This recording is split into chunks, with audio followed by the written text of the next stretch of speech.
Дали конечно завршија правните лавиринти за да се изградат со години најавуваните катни гаражи на Клинички, да се стави точка на секојдневниот хаос со модернизација на просторот?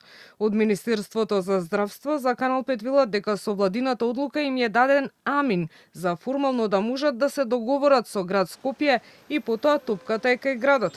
Ќе може да се реновира и гради паркингот. До сега правна основа немаше, бидејќи поради така наречен административен молк, градски паркинг без никаков документ речиси 3 години наназад наплаќаше пари од граѓаните. За 3 месеци се заврши процесот на регистрација на парцелите во катастар и изработка на соодветните елаборати, со што се отвара патот за изградба на модерен и функционален паркинг, вклучително и катни гаражи, како и воведување на софтверско решение за ефикасно управување.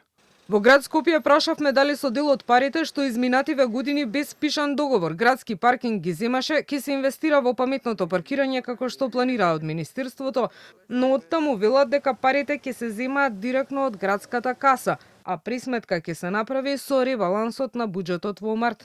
По потпишување на договорот ќе се пристапи кон ребаланс на буџетот со кој ќе бидат предвидени конкретни средства за реализација на проектот.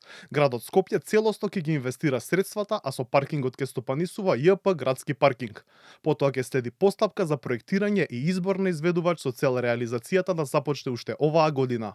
Појаснуваат од град Скопје. Во 2024 година градски паркинг Скопје остварило вкупен приход од јавните паркиралишта во износ од околу 1,44 милиони евра.